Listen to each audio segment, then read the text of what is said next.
Mousquetaires du bricolage.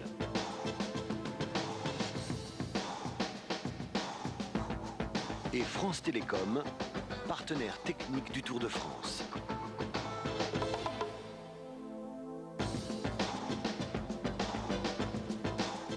Mesdames, Mesdemoiselles, Messieurs, bonjour. En attendant le Tour aujourd'hui sous le soleil, nous avons quitté la Navarre ce matin pour arriver dans l'un des plus beaux coins de France, dans ce petit paradis qu'est le Pays Basque. Nous sommes aujourd'hui à Hendaye où le Tour de France n'a pas fait étape depuis 1932. Bernard Thévenet ne courait pas à l'époque. Nous allons tout de suite regarder l'image du jour ce matin au départ de Pampelune. Elle était très émouvante, l'image du jour.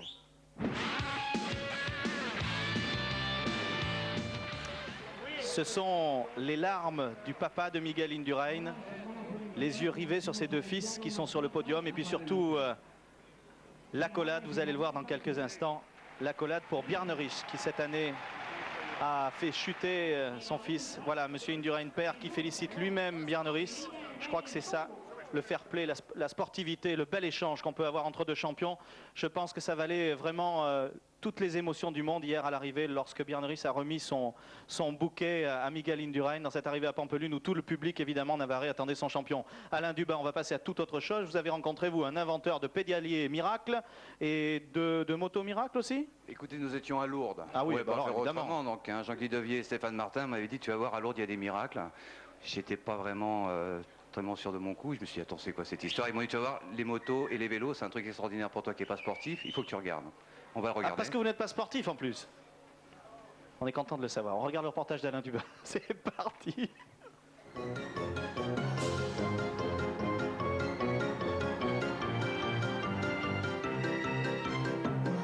Elle est jolie la campagne autour de Lourdes, mais à vélo, ça grimpe.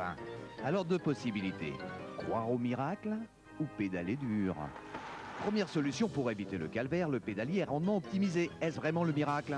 On a quand même la sensation d'amener un plus gros braquet que d'habitude par rapport aux anciens pédaliers.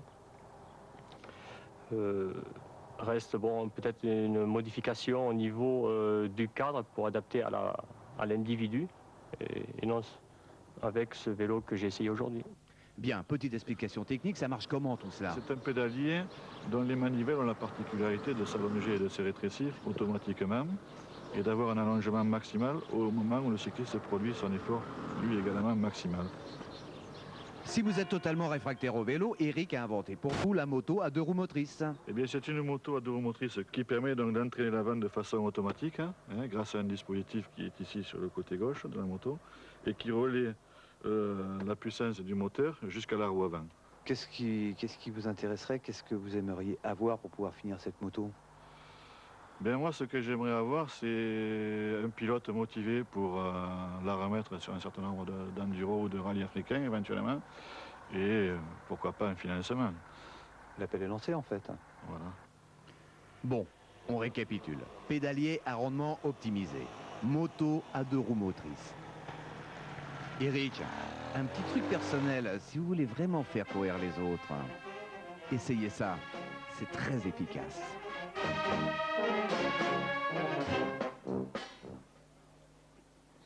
Eh ben dis donc, quelle histoire. Ça vous fait beaucoup rire. C'est la sortie, c'est la fin. Oui, d'accord. C'est très bien imaginé. Mais le pédalier, moi j'ai essayé, ça va très bien. C'est vrai? Ouais. Non, ça change, ça modifie complètement l'effort. C'est surtout dans les pentes rudes. Bon, sur le plat, l'avantage ne se révèle pas vraiment indéniable, mais dans les côtes, ça marche très bien. Thierry Adam, bonjour et bienvenue de nouveau dans cette émission. Je vois que votre régime fonctionne à merveille, régime pour lequel vous recevez, je le rappelle, énormément de courriers. Et le courrier, justement, c'est le thème de votre sujet. Ah oui, la transition était facile. Vous savez que le téléphone portable n'a pas révolutionné encore le Tour de France, même si le directeur du Tour, Jean-Marie Leblanc, a interdit aux coureurs quand même, en début de Tour, de parler à leur épouse ou à leurs amis sur le vélo. Ça faisait un petit peu désordre, parce qu'il existe toujours le courrier du cœur, le courrier des coureurs. Et pour que le courrier suive les coureurs, ça n'est pas simple sur le Tour de France, parce qu'on ferait un peu plus de 3000 km, on traverse toute la France. Eh bien, il y a un système de postes ambulantes qui existe et que nous avons suivi pendant toute une journée. Voici la vie du facteur du Tour de France.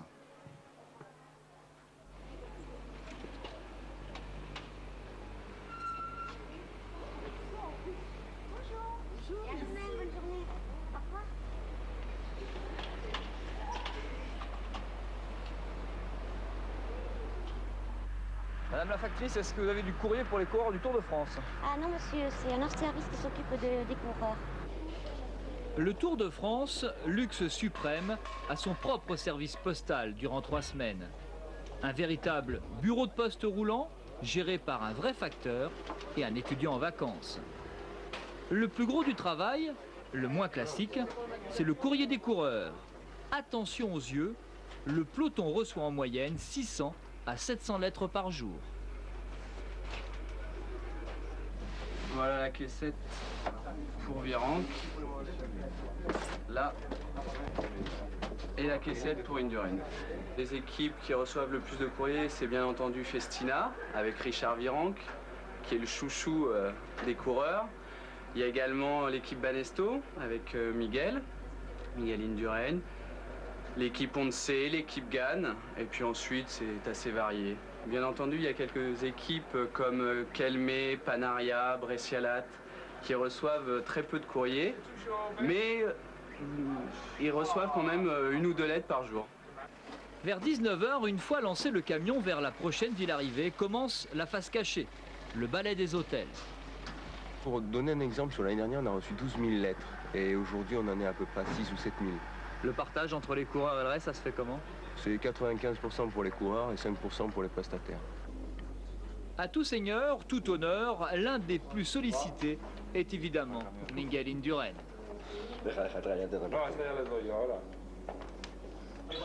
Mais le roi, le maillot jaune du courrier du Tour de France, c'est Richard Virenque. Celui d'aujourd'hui. Il était passé souvent à la télé, toi. Ah bah, Laurent Dufaux. Ouais, les Suisses, ils t'écrivent. C'est sympa, je me dis que derrière, il y a beaucoup de monde qui m'encourage et qui me pousse à faire des belles choses.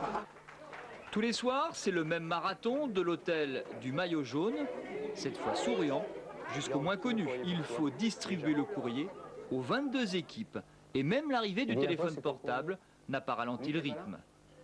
Richard Virenque, Miguel Indurain et même Laurent Jalabert absent, c'est le hit parade 96. Il y en avait pas mal pour lui. Ouais, ok. Bon. Merci. Bonne continuation. Au revoir. Est-ce que les journées sont pas un petit peu longues? Oui et non. Je dirais oui. C'est vrai qu'on commence tôt le matin à la poste, on finit tard dans les hôtels, mais c'est un tel plaisir de les voir le soir et de leur distribuer du courrier et des bonnes nouvelles qu'on le fait avec plaisir. Et ce matin, dès 8 h, à la poste centrale de la ville de départ, de recommencer cette drôle de journée, celle du courrier des coureurs. Courrier des coureurs, courrier du cœur, ça leur apporte beaucoup de réconfort, Thierry? Oui, je crois qu'ils attachent beaucoup d'importance au courrier. Il y a le courrier des fans, hein, des jeunes filles qui écrivent à leurs coureurs préférés. Il y a des lettres très jolies, des enveloppes très marrantes. Et puis, il y a quand même toute la famille qui écrit. Et je crois que ça, c'est le réconfort des coureurs, surtout pour les équipes étrangères. Mais bon, c'est vrai que le portable, maintenant, le téléphone, ça permet quand même de discuter un petit peu plus facilement. Mais ils attachent de l'importance. Le plus dur, c'est de répondre. Et je peux vous dire que le soir, on a fait le reportage avec Richard Virenque. Bien, Richard a négocié avec mon facteur, là, qui est très sympa, qui n'a pas de vélo, vous avez remarqué, pour qu'il puisse répondre gratuitement. Parce qu'il m'a dit ça me coûte cher finalement de répondre à tout le monde. Il essaye de répondre à tout le monde, Richard. Je ne sais pas si c'est le cas de tous les autres coureurs. Je ne sais pas si Bernard, vous receviez... C'était déjà comme ça à votre époque? C'est pas si vieux que ça. Oh non. Vous receviez des lettres en jaune, Bernard Téné, parce qu'on a vu dans le reportage de Thierry Adam qu'il y avait des lettres à pois rouge. Je portais pas le maillot du grimpeur et je ne recevais pas particulièrement de lettres en jaune. Et puis il n'y avait pas le service d'Inapost. Les gens écrivaient comme ça. Souvent on recevait les lettres 15 jours après l'arrivée du Tour. Bah oui, parce que les gens écrivaient par exemple à Hendaye et puis nous on était déjà à Saint-Émilion ou à Paris. Et le courrier était souvent en retard. Donc il était repris par la Poste, renvoyé à la Société du Tour qui nous le renvoyait. On le recevait souvent avec retard, alors que maintenant l'avantage c'est que les gens peuvent écrire, je crois que c'est Dinapost ou chose comme ça, et puis la lettre arrive à dans n'importe quelle étape, mais elle arrive toujours. Mais avant, bon, on recevait beaucoup de courriers, mais on recevait beaucoup moins que Richard Virenque par exemple, parce que c'était évidemment plus difficile. Les gens hésitaient certainement beaucoup plus à écrire, ils ne savaient jamais si la lettre allait arriver ou pas. Ben là on est rassuré avec ce sujet de Thierry, le courrier parvient bien aux coureurs, il n'y a aucun problème. Quelqu'un qui reçoit aussi énormément de courriers, c'est Jean-Paul Olivier. Tout de suite, le bon mot de Jean-Paul sur cette belle arrivée à Hendaye. Histoire, bien sûr. Aujourd'hui, nous sommes donc à Hendaye. Hendaye, ça veut dire grande baie. Handi, grand, Baïa, baie. Hendaye a reçu le Tour de France, mais c'était il y a très longtemps déjà. C'était en 28 avec la victoire de Deval. C'était en 32 avec la victoire de Juloux-Merviel. Il y aurait beaucoup de choses à dire sur Hendaye, sur les rencontres qui ont eu lieu avec ce traité des Pyrénées qui a été signé du temps de Louis XIV. C'est fabuleux. Tellement de choses à Hendaye. Mais je voudrais surtout insister sur la présence de Pierre Loti et l'empreinte qu'a laissée Pierre Loti à Hendaye. Il était officier de marine, il dirigeait la garnison de la Bigassois, il y a écrit Ramuncho et plusieurs œuvres aussi, et Pierre Loti est mort en 1923 à Hendaye. Hendaye, c'est une cité pleine de charme, une cité frontalière, où il fait bon vivre bien sûr. Il y a la thalassothérapie maintenant avec Serge Blanco, et il y a tellement longtemps que le Tour n'a pas eu l'occasion de venir à Hendaye que nous sommes les premiers à nous en réjouir. Merci Jean-Paul, vous l'aviez compris, nous avons enregistré ce petit billet ce matin dans le village départ absolument magnifique de Pampelune où tout le monde arborait des petits foulards rouges. C'est vrai qu'il n'y a pas si longtemps, c'était les fêtes de Pampelune. Bernard, je crois qu'hier, nous avons vécu définitivement une page d'histoire dans ce Tour de France avec la domination de Berneriche. Ouais, une grande page d'histoire. C'est également l'une des premières fois où on apercevait vraiment Miguel Indurain en difficulté, assez loin de la tête de la course. Et puis, vous l'avez dit tout à l'heure, cette sorte de passation de pouvoir entre Berneriche et Indurain à l'arrivée, c'était vraiment un grand moment d'émotion. C'est vrai parce qu'en plus, on ne s'attendait peut-être pas que Berneriche domine à ce point-là hier. Il avait déjà fait une grande démonstration de force les jours précédents.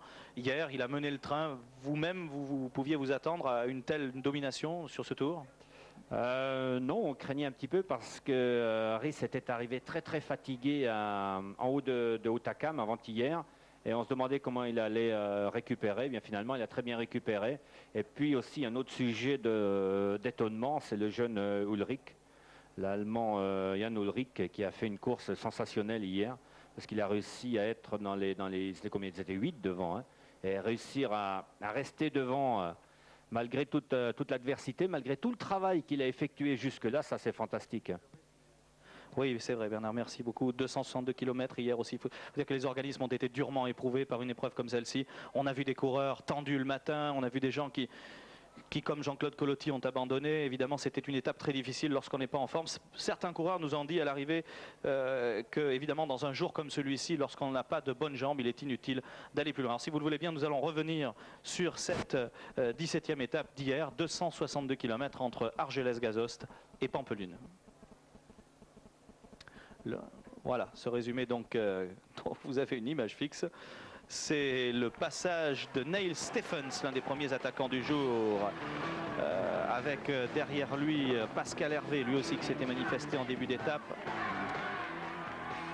Et Richard Virenque, bien sûr. Nous sommes en haut du col de l'Aubisque et le maillot jaune est déjà aux avant-postes. C'était le souvenir Henri Desgranges.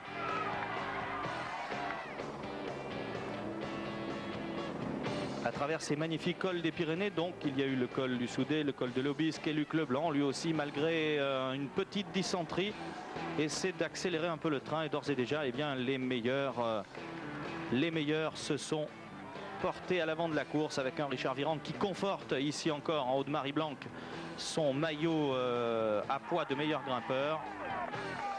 Mais devant, il y avait 3 hommes de tête, vous l'avez vu. Ici encore, une des dernières images où l'on apercevra, vous l'avez vu de haut, donc Berneriche en compagnie de Miguel Indurain. Et puis là, maintenant, les choses sérieuses, Bernard, vont commencer.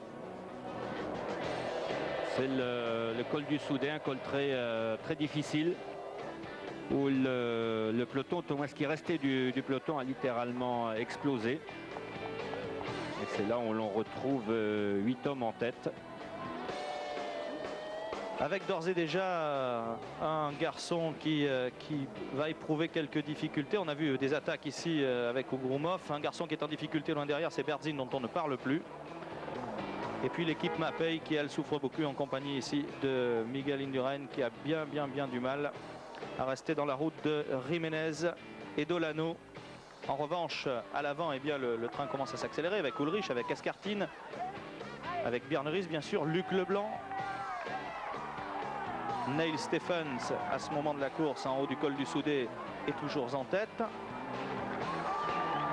Richard Virenque passe encore, lui, en tête de ce col, devant Bjarne-Riche et Laurent Dufaux. Et l'écart commence à se creuser entre ce groupe maillot jaune et le groupe Indurain. Du reste, Bernard, ce sera le match du jour. Ici, c'est le groupe Berzin qui passe à près de 8 minutes. Oui, c'est déjà terminé pour en haut de col de Soudé. On retrouve ici les 8 hommes de tête et les poursuivants avec Rominger, Olano notamment. Et puis stupéfaction pour les spectateurs, et bien Miguel, Miguel Legrand est lâché du groupe des poursuivants. Mais il continue avec beaucoup de courage, beaucoup de dignité. Miguel Indurain, il a prouvé qu'il était un grand homme autant en tant que sportif qu'en tant qu'être humain. Et grâce à une portion un petit peu moins difficile, Indurain réussira à rejoindre le groupe Rominger-Olano. C'est toujours un petit peu la guéguerre devant, les 8 hommes. Rominger, lui aussi, effectue un gros travail derrière, on va le voir en haut du port de l'Arrow, pour essayer de combler, là encore, cet écart qui est en train de se creuser entre son groupe et le groupe maillot jaune. Groupe dans lequel, évidemment, maintenant, Laurent Dufaux, Bjarne-Riche, Luttenberger encore, Leblanc sont très actifs. Nel Stephen, c'est toujours à l'avant de la course. Et Miguel Indurain, lui, tente tout simplement, pour le moment, de suivre le train. Et ça, c'est l'arrivée à Pampelune avec ce sprint et la victoire de Laurent Dufaux devant Bjarne-Riche. Laurent Dufaux, heureux évidemment, avec Richard Virenque qui va prendre la 3e place devant Ulrich. 7 minutes d'écart entre le groupe maillot jaune, entre le maillot jaune, entre les hommes de tête. 8 minutes 20 même entre les hommes de tête et le groupe de Miguel Indurain, et la belle image dont nous vous parlions hier.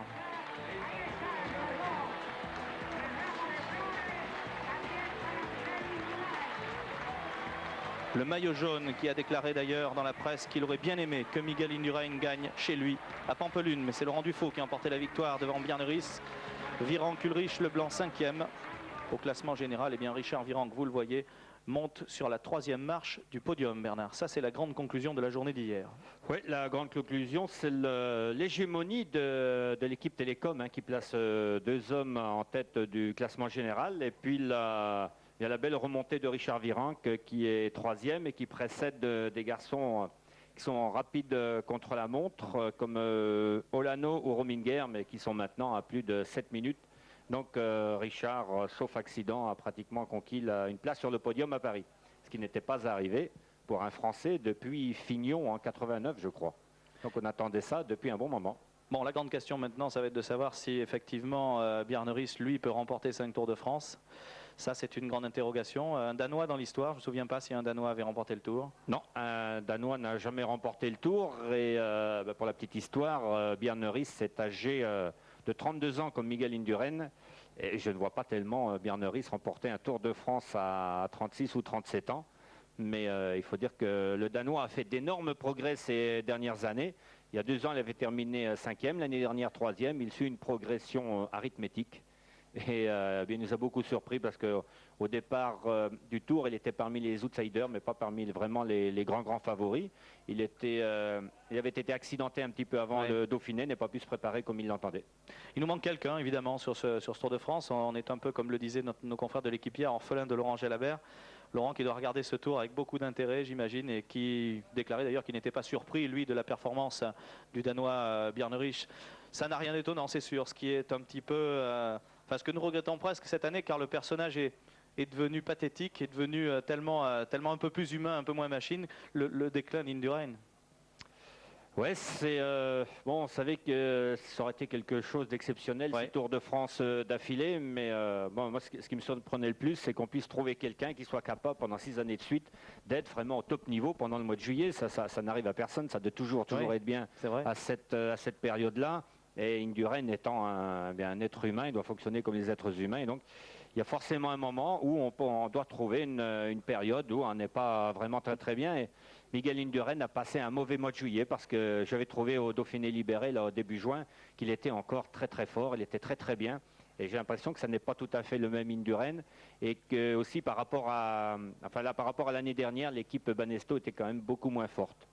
Il avait peut-être moins c'est vrai, d'équipiers pour l'accompagner, mais vous savez, on avait mis sur le papier une grande équipe Once, on l'avait vu aussi. On a vu une grosse équipe Rabobank, enfin Rabobank, il est un petit peu tôt évidemment pour faire un bilan sur ce tour, et puis encore l'équipe Mapei qui sur le papier est l'une des plus fortes, sinon la plus forte de ce tour. Oui, et puis finalement l'équipe la plus forte c'est l'équipe Télécom, alors qu'elle a un très très bon leader, mais on ne pensait pas trouver autant d'hommes capables de le soutenir et pendant aussi longtemps. Vous savez qu'aujourd'hui, les télécoms sont encore sur tous les pronostics ou sur une bonne partie des pronostics du jour. On parle beaucoup d'une victoire d'Éric Zabel aujourd'hui. Dès que la régie sera prête, on va revenir un petit peu en arrière, Bernard. On va revivre quelques grandes heures du Tour 1973. Vous vous souvenez un peu du Tour 73 ? Oui, j'en ai de très bons souvenirs. Oui. Bon, j'espère qu'on peut aller tout de suite voir quelques images, quelques images dans quelques instants donc, de ce Tour 1973. L'année où encore Bernard Thévenet a quelques souvenirs dont il va nous faire part tout à l'heure, j'espère. Quoi par exemple? Allez, petite histoire. Petite histoire, pour moi mon meilleur souvenir c'était la victoire à Paris. Ouais. J'ai gagné une victoire sur piste, j'étais quand même devant tout un peloton alors que je n'étais pas vraiment un grand sprinter. Et puis c'était aussi j'ai des bons souvenirs et puis d'autres choses qui sont moins agréables. C'était la bagarre contre Ocaña qui malheureusement n'est plus ici, puis la bagarre aussi contre José Manuel Fuente. Oui. C'était battu vraiment à mort en montant le Puy-de-Dôme pour la 2e place du Tour parce qu'Ocaña était un quart d'heure avant, il était intouchable. Et bien José Manuel Fuente était opéré d'un rein. On a des nouvelles de José Manuel Fuente. Il allait très mal il y a une dizaine de jours et là ça va beaucoup mieux. Là, il a repris l'ascendant et on a de bonnes nouvelles, on en est enfin moi personnellement j'en suis très heureux. Oui, c'est vrai qu'on sentait que vous étiez bien évidemment, ainsi que toute la caravane du Tour de France, tout le milieu du vélo qui gravite autour de ce tour. Les anciens coureurs évidemment étaient très touchés par l'état de santé de José Manuel Fuente. Les nouvelles sont meilleures et nous en sommes très heureux car il est vrai que nous recevions des informations très alarmantes sur l'état de santé du coureur espagnol. J'espère qu'on peut voir tout de suite les images de la rétro du Tour 73. Non, pas encore, me dit-on. Alors c'est long, hein, il va falloir se caler un petit peu plus vite la prochaine fois. 150, combien on a aujourd'hui? 154 km, Bernard, vous voyez une étape un petit peu nerveuse. 154-500, c'est une étape difficile, attention. Hein. On avait tendance à dire hier que le Tour était fini, c'était la dernière étape de montagne. Non, hier c'était la dernière très grande étape de montagne, c'était même ce que nos amis espagnols appellent la etapa reine, c'est-à-dire l'étape reine, la plus grande de toutes les étapes. Mais aujourd'hui encore, c'est difficile. Hein. Il y a 3 côtes de 4e catégorie et 2 cols de 2e catégorie. Des cols qui seront difficiles parce que les coureurs sont très fatigués par la journée d'hier. Bien sûr, avec peut-être une course nerveuse. On va en savoir tout à l'heure quelques éléments, bien évidemment, lorsque le grand direct sera prêt. Les pronostics sont un petit peu, on en reparlera tout à l'heure, sont un petit peu partagés. On entend parler de Zabel, on l'a dit, on entend parler de Skibi. C'est vrai que sur la fin du parcours, on peut penser à un sprint, mais bon, peut-être aussi qu'au départ, sous la chaleur, depuis Pampelune, avec les difficultés dont vous parliez, un groupe d'échappés, un groupe de baroudeurs peut peut-être jouer un rôle. Oui, il peut y avoir des attaques au col d'Ispegui ou au Puerto de Chondo ou entre les deux même parce que c'est un terrain qui est très vallonné. Et comme il y a beaucoup d'hommes maintenant qui sont à plus d'une demi-heure au classement général, pour l'équipe Télécom, la course est beaucoup plus facile à contrôler et elle peut laisser partir des coureurs sans aucun risque. Télécom nous a dit encore ce matin, les gens de Télécom nous disaient on va essayer de contrôler un petit peu, mais bon, ça va peut-être pas être évident forcément toute la journée. Alors, tout de suite, nous allons voir, vous avez eu le temps quand même d'enclencher les magnétoscopes aujourd'hui, la rétro de 1973 avec une très belle victoire, bien sûr, avec aussi des événements dramatiques, l'accident notamment de Raymond Poulidor. Voici la rétro de 73. Et le Tour aura régné aussi bien sur les Alpes que sur les Pyrénées, puis sur le Puy-de-Dôme que sur les étapes contre la montre. Il aura remporté au total 6 étapes. Celle-ci, entre Versailles et Paris, n'est pour lui que le parachèvement de son œuvre.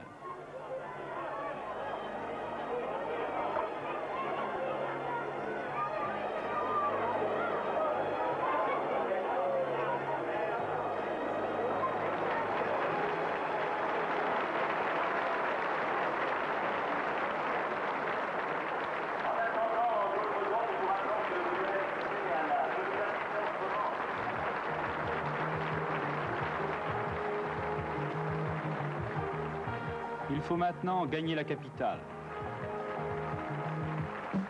Il ne reste que quelques kilomètres et la boucle sera bouclée.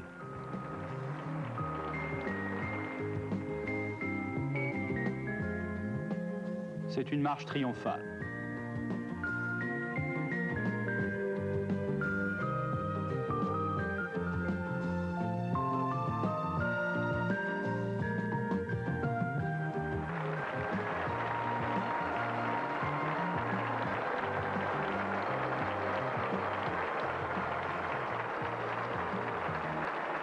Quant à Luis Ocaña, un seul mot suffit à le définir, le panache.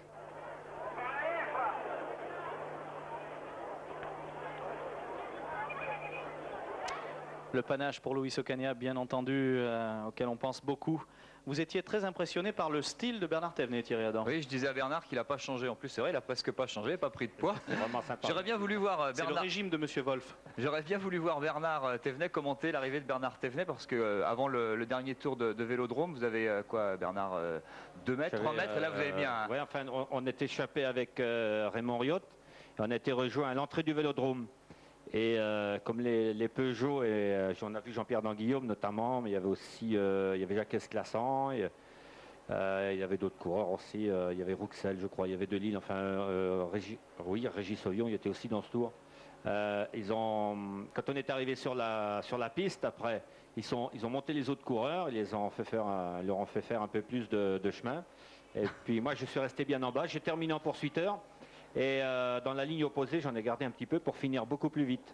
Ce qui m'a permis de résister au retour de Walter Godefroot. Eh oui, c'est le Vous avez battu Godefroot. J'ai battu Godefroot au sprint, ouais, le directeur sportif actuel de Biermeris. Bah oui, oui. Et Godefroot, il me connaissait bien parce que les 2 années auparavant, nous étions dans la même équipe. Il savait que je n'étais pas très rapide au sprint.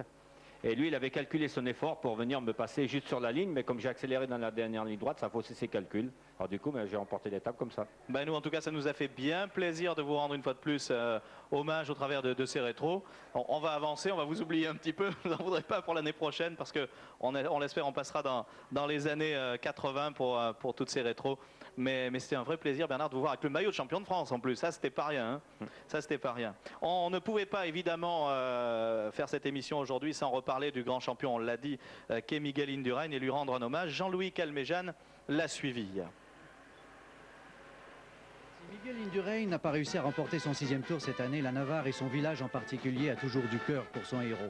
Il est 15h à Villaba, situé à 5 km de Pampelune, et Pedro le garagiste arrive avec son téléviseur pour suivre le tour dans son garage.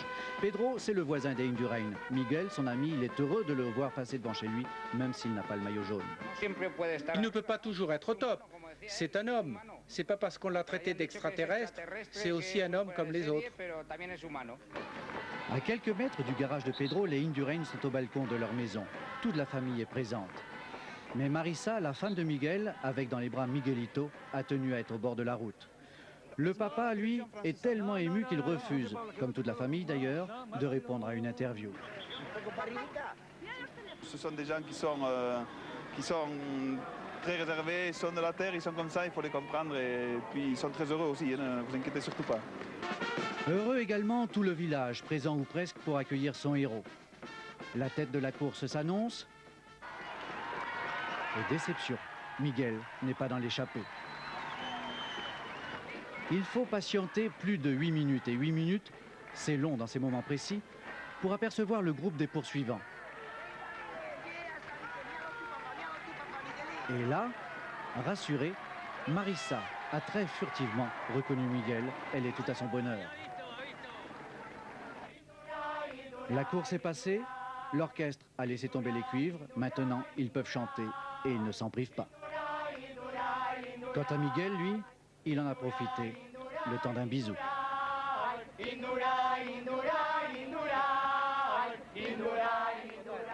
Belle image, hein. C'est bien de voir la petite famille sur le bord de la route. C'est vrai qu'à Villava, dans la banlieue de Pampelune, toute la famille Indurain attendait son immense champion de fils et de papa pour le petit Miguelito. qui peut-être plus tard fera du vélo. Mais alors ça, on ne peut pas le dire, hein, on ne sait pas. Tout de suite, nous allons jeter un coup d'œil du côté des pronostics, rubrique habituelle de cette émission. Nous avons rencontré ce matin, c'était une belle surprise à Pampelune, le grand Sean Kelly. C'est avec lui que nous allons commencer ces pronostics. Pour la fin, pour le dernier pronostic, c'est quelqu'un qui habite pas très loin d'ici. Enfin, vous allez voir.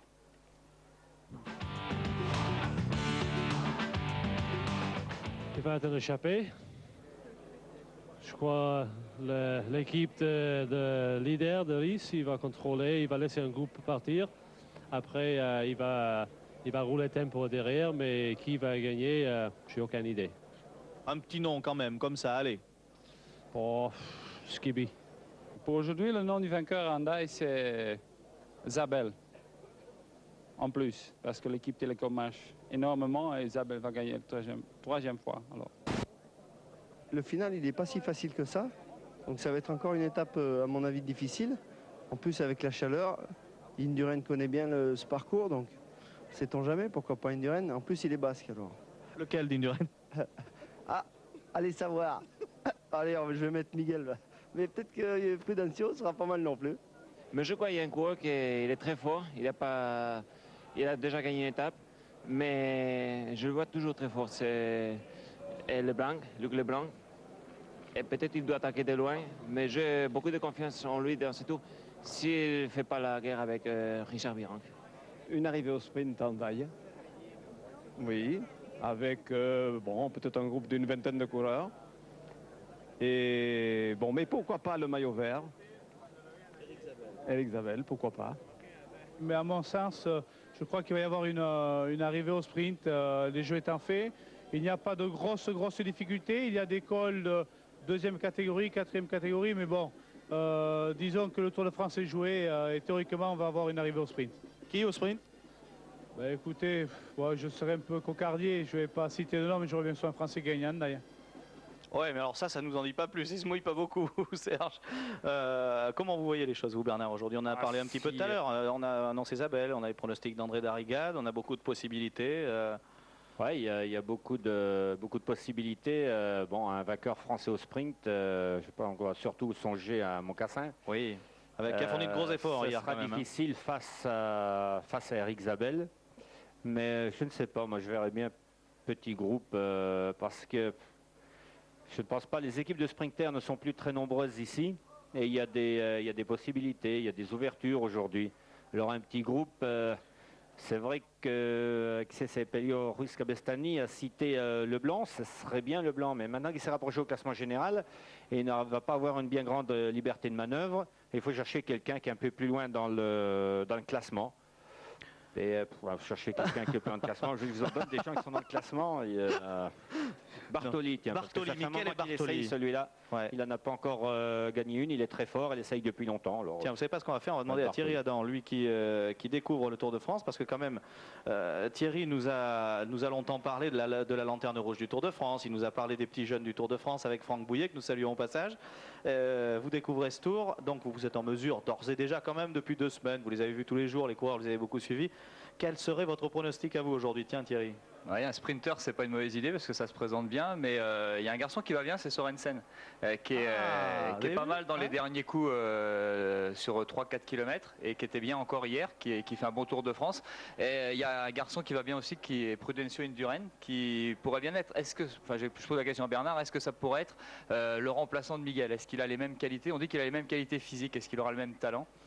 Jusqu'à présent, il n'a pas prouvé qu'il avait tout au moins s'il avait les mêmes qualités physiques, et il n'a pas prouvé qu'il avait le même talent, effectivement. Et après tout, oui, bien sûr, Prudencio peut remporter l'étape ici, mais quant à marcher sur les traces de son frère, il faut attendre encore un petit peu. Oui, ça sera peut-être un petit peu plus difficile pour lui. Pourtant, son directeur sportif, José Miguel Echevarri, disait de Prudencio qu'il avait les mêmes possibilités physiques que son frère. Est-ce qu'on peut croire à ce genre d'argument? Ça, je pense, émanant de lui quand même.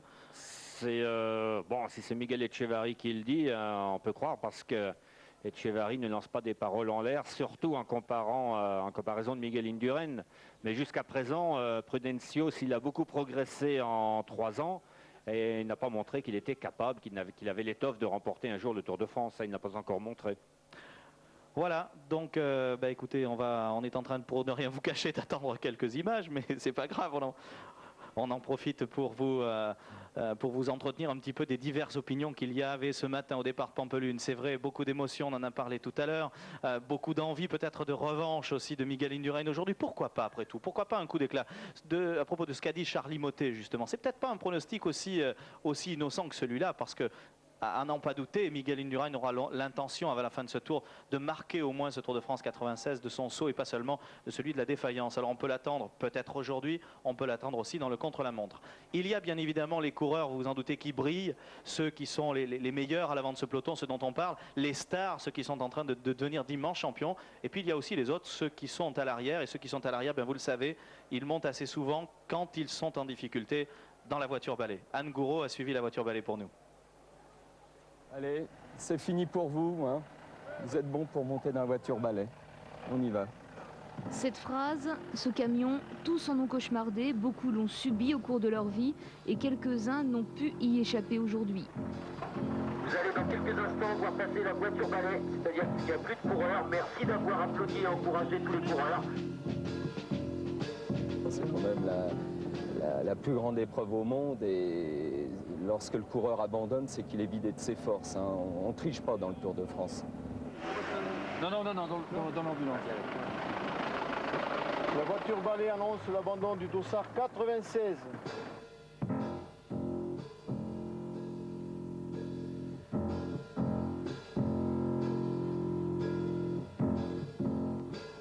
Quelques minutes, quelques centaines de mètres seulement séparent l'enfer du peloton de celui de l'abandon. Mon plus beau souvenir, ce serait d'arriver dans un Tour de France aux Champs-Élysées sans avoir pris un seul coureur. Là, je pourrais parler de beaux souvenirs. Mais en fin de journée, un record, 5 dossards auront été arrachés.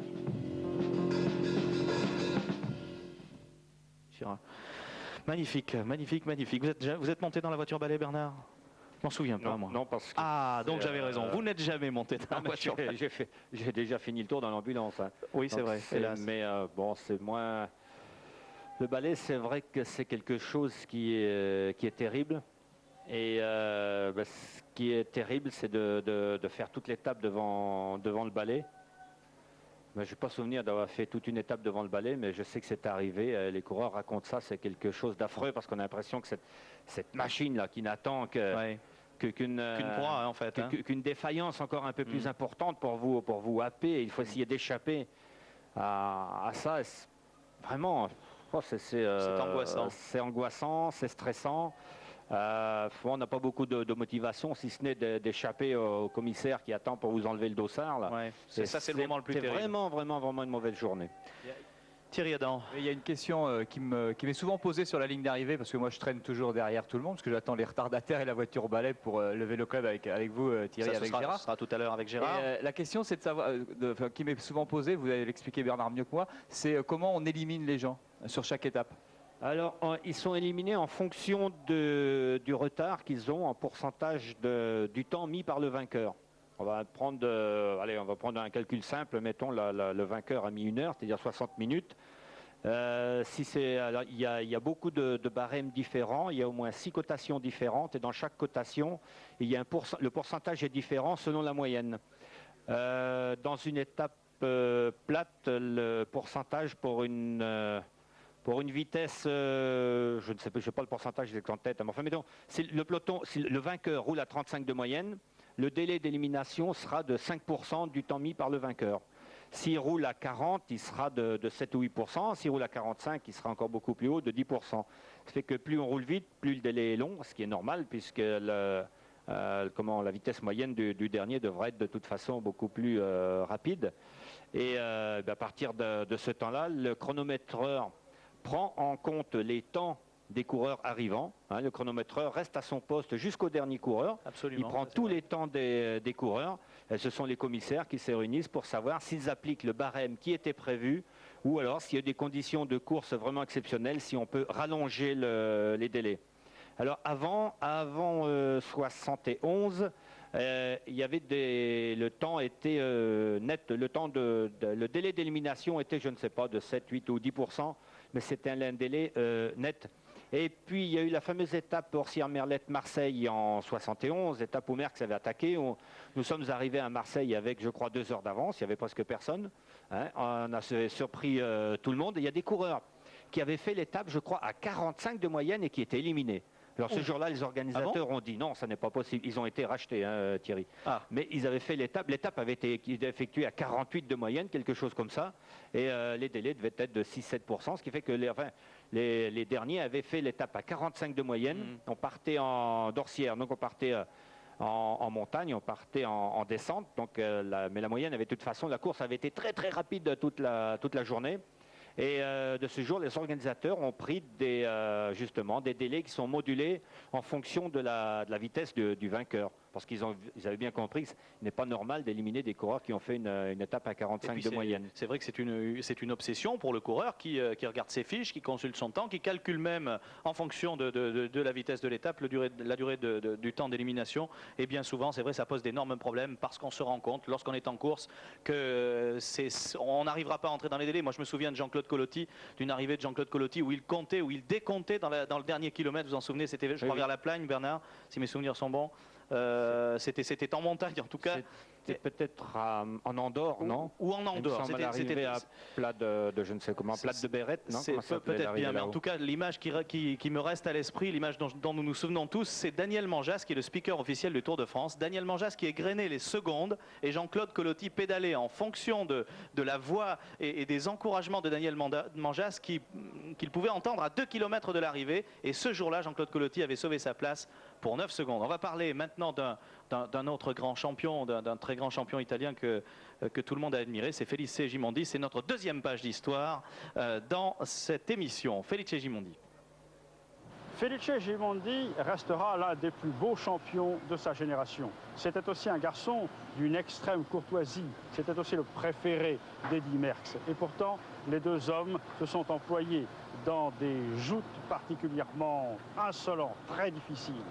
Felice Gimondi possède l'un des plus beaux palmarès. En effet, il a gagné beaucoup de choses. Le Tour de France, il a gagné le Tour d'Italie, il a gagné le championnat du monde, Paris-Roubaix, Paris-Bruxelles, etc., etc. Mais Felice Gimondi, c'est surtout un garçon qui a gagné son Tour de France 1965 après un apprentissage très rapide l'année précédente lorsqu'il a gagné le Tour de l'Avenir. Ce Tour 1965 était placé sous le duel Gimondi-Poulidor. Poulidor avait commencé à accrocher Gimondi. Pourtant, Gimondi avait gagné une très belle étape à Rouen. Et puis, au sommet du Mont Revard, dans un contre-la-montre, Felice Gimondi, c'était sur la fin du Tour, a dicté sa loi, gagnant aussi l'étape contre-la-montre finale. Felice Gimondi, portrait. Felice Gimondi. Il possède l'un des plus beaux palmarès du cyclisme. Le talent qu'il a montré sur tous les terrains lui donne droit à une place d'honneur parmi les plus grands. Gimondi est arrivé sur la scène internationale en 1965, au Tour de France, un an après avoir gagné le Tour de l'Avenir. À Rouen, il remporte ici la 3e étape et devient leader. Quelques jours plus tard, dans l'épreuve contre-la-montre sur le circuit de Châteaulin, il ne concède que 7 secondes à Raymond Poulidor. Il deviendra leader définitif du Tour de France à Bagnères de Bigorre. Désormais, il va tenir constamment Poulidor à distance. Dans le Mont Ventoux, Poulidor s'est échappé, mais Gimondi ne s'est pas affolé. Tout est naturel chez lui. Le coup de pédale, la gentillesse. Poulidor a gagné, Gimondi n'a plus que 34 secondes d'avance au classement général, mais reste très détendu. Dans les Alpes, Gimondi va demeurer vigilant et les suiveurs le regardent désormais avec attention et non plus comme une péripétie charmante. Il est en train de gagner le Tour de France et personne ne semble jusque-là en avoir conscience. Sans être un grimpeur absolument imbattable, la vigueur de ses échappées en montagne lui permet de s'en sortir dans les plus difficiles escalades. Ce n'est pas non plus un rouleur irrésistible, mais dans les grands contre-la-montre, il s'impose avec facilité.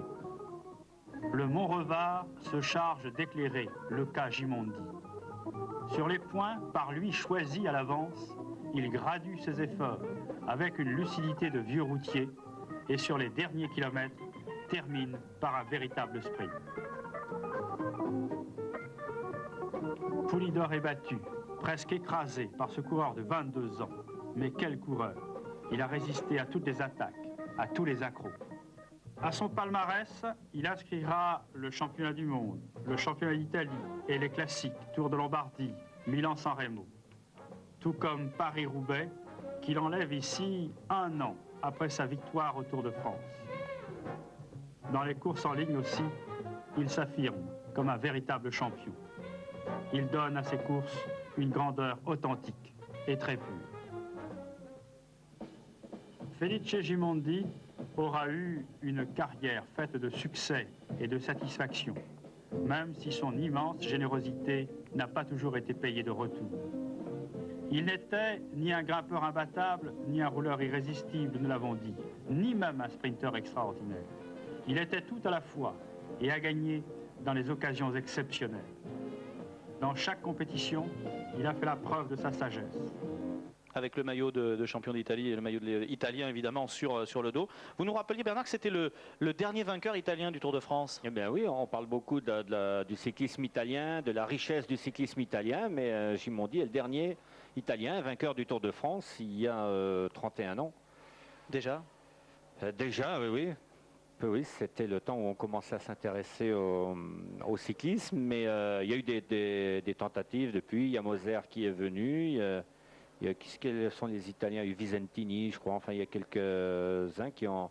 Bugno aussi, oui. Ah oui, c'est vrai qu'on attendait beaucoup de Gianni Bugno aussi. Il y a Capucci aussi qui a donné de bons espoirs, mais bien, malheureusement pour nos amis transalpins, il n'y a pas eu de coureurs italiens qui ont été capables d'égaler Gimondi. Oui, c'est vrai aussi qu'ils ont malheureusement beaucoup de malchance, nos amis transalpins, avec le grand espoir qui est Marco Pantani, qui est blessé actuellement et qui tentera évidemment de revenir à son meilleur niveau. Et puis on a une pensée bien sûr aussi pour celui qui nous a quitté l'année dernière, Fabio Casartelli. En régie, on nous a calé quelques images d'hier de ce grand moment qu'a été le passage de l'Aubisque. On va peut-être pouvoir en revoir quelques-unes dans quelques instants dès que ce sera possible. Cette étape Argelès-Gazos-Pampelune est l'une des plus grandes étapes du Tour de France. Elle a été hier l'une des plus grandes étapes du Tour. On l'a vu sous le soleil avec évidemment tous ces cols qui étaient au programme. On le revoit avec Neil Stephens qui était donc en tête avec ici Bartoli, je crois, et Pascal Hervé.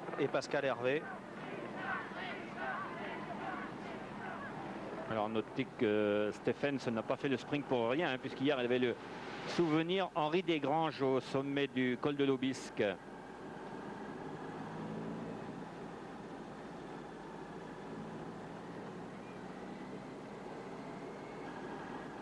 ça, il y a toujours Stephens dans la descente.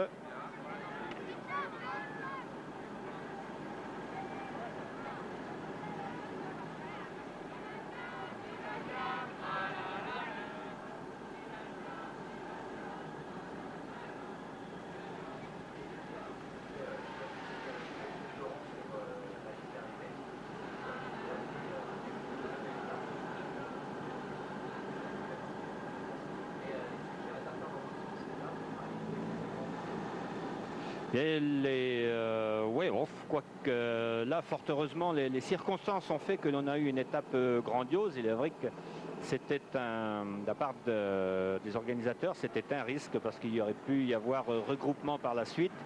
Et à partir de là, la course aurait été moins intéressante. Mais hier, nous avons vraiment une course très animée, très intéressante à suivre. Et bien dans l'autre sens, elle serait grandiose parce que l'arrivée serait située à proximité du départ, du dernier col. Gros travail hier de l'équipe Festina avec ici Laurent Brochard, avec Pascal Hervé qui était parti devant, avec Laurent Dufaux. Cette équipe littéralement s'est révélée hier, révélée. On avait déjà beaucoup parlé d'elle, mais elle a montré sa force hier dans cette grande étape. Il y a une grande cohésion dans l'équipe Festina. C'est l'une des deux meilleures équipes avec Télécom. D'ailleurs, elles occupent toutes les deux premières places du classement par équipe. Et elle a fait preuve de beaucoup de cohésion.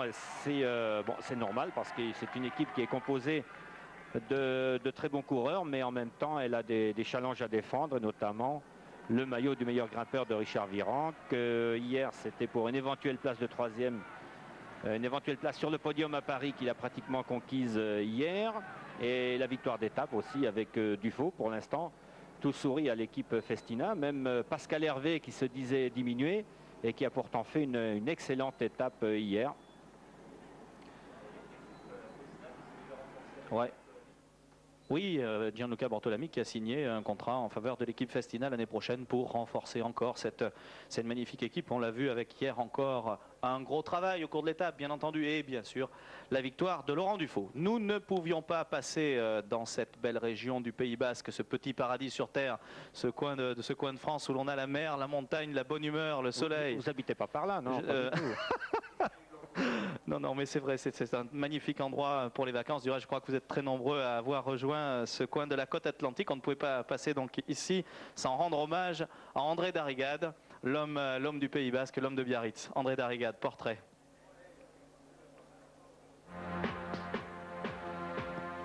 Et la valse des maillots jaunes ne s'est pas interrompue. Ici, Mulhouse-Metz, Tour de France 1959. À combien de Tours de France a-t-il participé? Il n'a pas fait le compte. 14 fois, pense-t-il.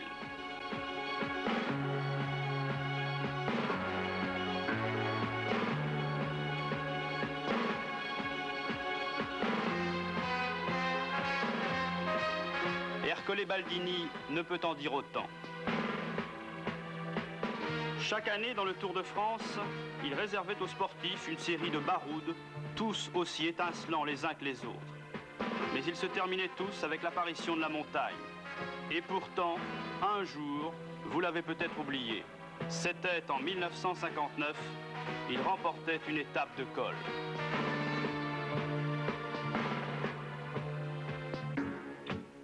C'était à Saint-Gaudens.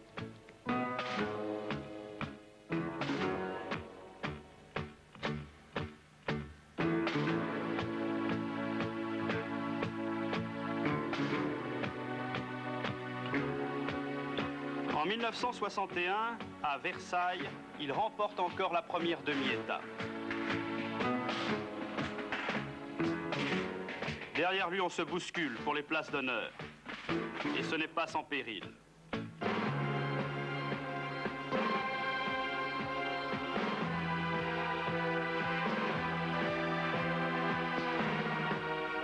En revanche, l'après-midi, contre la montre, son coéquipier Jacques Anquetil va lui ravir la première place au classement général.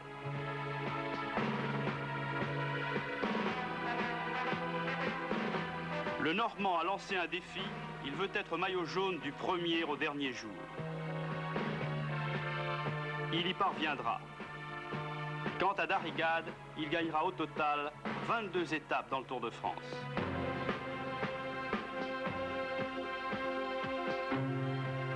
Vous parliez de Tour de France que vous avez disputé à plusieurs reprises. Y a-t-il un Tour de France que vous auriez pu gagner?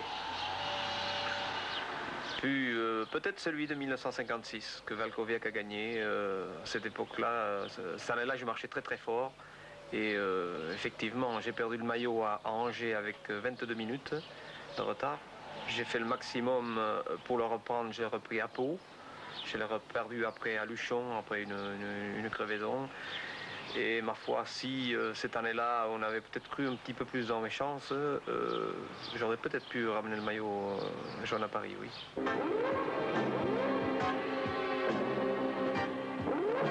Mais si André Darrigade ne gagna jamais le Tour de France, il eut tout de même la satisfaction de l'emporter au point, revêtant le maillot vert au Parc des Princes à 2 reprises. Mais bien sûr, le maillot jaune avait sa préférence.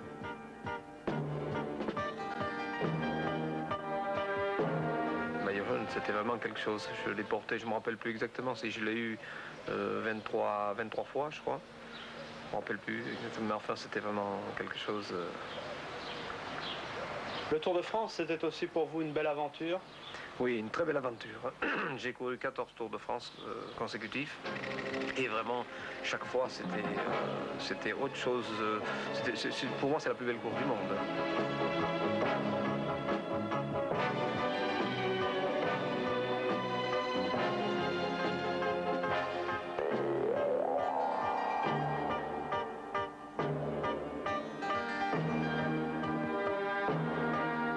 Quand vous avez mis un terme à votre carrière cycliste, avez-vous éprouvé ou éprouvez-vous encore quelques regrets?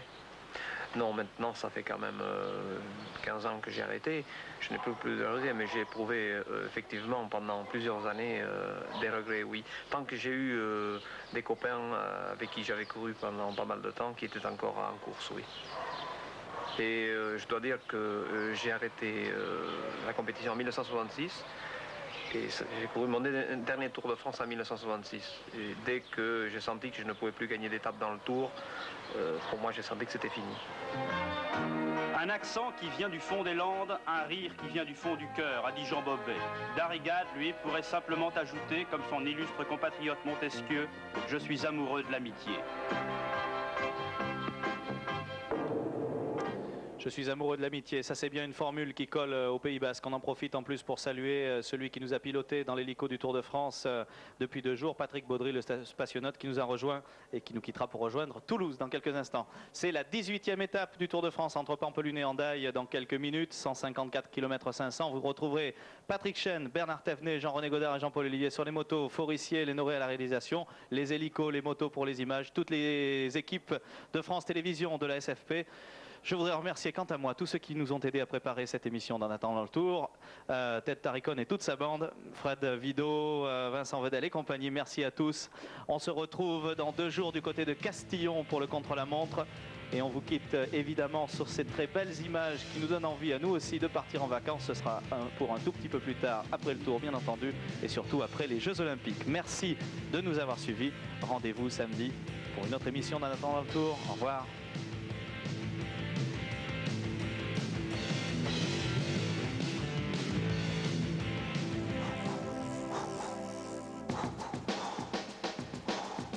Sport de Troyes, avec Bricomarché, les mousquetaires du bricolage.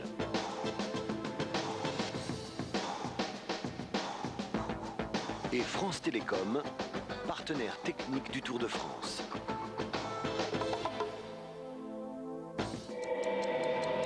Sport de Troyes.